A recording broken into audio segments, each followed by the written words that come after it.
if I can get it up. Good morning and Merry Christmas to all of you. And have a good one. And I'm going to tell a Christmas story, but I wanted to start this way because I didn't want to forget to wish you a Merry Christmas. My first Christmas in the Army was I got drafted into the Army on December the 24th.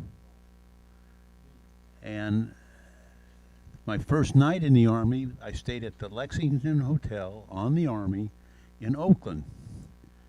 And they marched, all of us had just got drafted over there, and the next morning we went back over to down the street there where the AFES is, and we got on a bus after they did some more pushing, shoving, and whatever else they do to you when you're totally lost. And we went down to Fort Ord. We pulled into Fort Ord, and all these guys jumped on with billy clubs and weapons and said, "You guys have 1 minute to get off this bus." There was no way with all our clothes and stuff we were going to get off that bus in 1 minute. And a couple of guys sassed them, and they whacked them good. And so made believers out of the rest of us at the rear of the bus, and we got up and walked off, and I left all my stuff, basic stuff, except for my shaving kit, because I knew I was going to need that. And so I was in the Army. And when we got to Fort Ord, everything was done behind schedule, we got to Fort Ord at 2 a.m. 0200. We're guys coming in who we don't even know who they are, except they had a bunch of stripes on their shoulders, yelling, screaming, and hollering, and cursing us. And then they pushed us out, and they put us in a line, and we went in, and they checked us in, and by 6 o'clock the next morning, we all had proof we had an ID card handed to us with our photograph and correct information, and we verified it. They said okay, and they put it in your wallet. You're going to carry that for a long time. Mine's still in my wallet. It's a different version, but I still have mine in my wallet.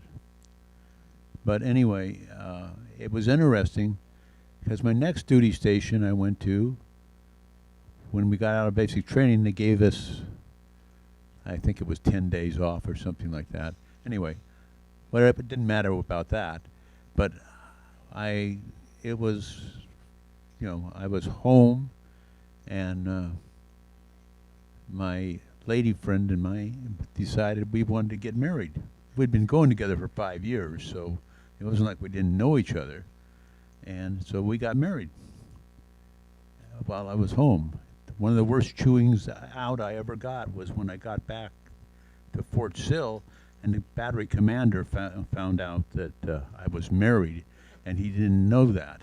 And my ID didn't show that because she hadn't got her ID yet.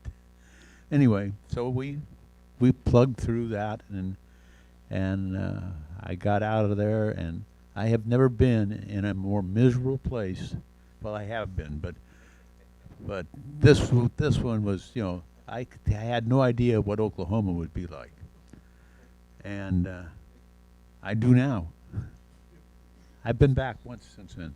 But anyway, I thought everybody get to this. My Merry Christmas was on Christmas Eve, or the next morning, Christmas Day. We were allowed to call home and wish our parents or whoever we wanted a happy Merry Christmas. And they had a guard on the phone, and when you stepped into the booth, he shut the door so that you couldn't go out, and he stood there with his watch. At 2 minutes, he opened the door and said, "Reach over and push the button." So, welcome to the Army. I thought we were maybe in a prison the way they were treating us. What year was that? 1965.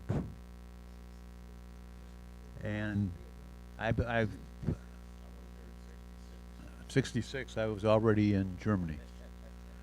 And so when we got there, okay, I can live with this, And so my wife rode with me to the Oakland airport. We got on a plane and we flew to Oklahoma City. And then we got on a bus and went down to Fort Sill. But the most funny thing about it was, everywhere we went, somebody always said, "Merry Christmas, Happy New Year," and all of us guys had, at this point, been in the Army 7 days and still didn't even know what the Army was like. So, but I always think, when I think of Christmas, I think it's, you know, and I got chewed out in Germany for not going home over Christmas leave. They would let us all go home. Well, I figured, why would I pay money to go home on a civilian flight when the Army brought me here? They can bring me home.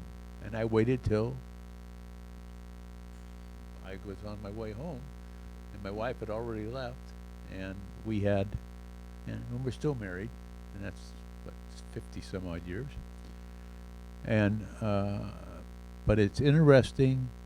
You don't know where you're going to do and what's going to happen. And for those of you that are officers, congratulations, and be glad that you weren't enlisted. I mean, well, believe me, and you don't want to be the first sergeant either.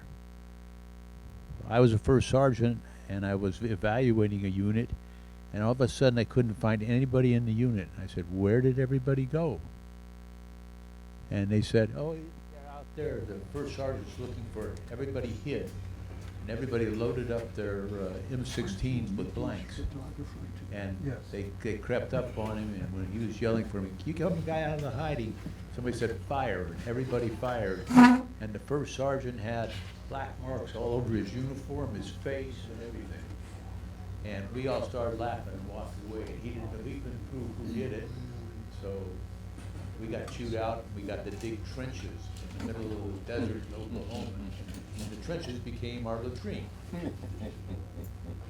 So I found out how bad it can get. It can get worse than being drafted, okay? Anyway, I just thought everybody get a kick out of my Merry Christmas. On Christmas every year I sit and think, geez, I just went in the Army. Or I was dragged in, whatever. That's about all. I got to do so many things that were different than everybody else. Here you go. Thank you.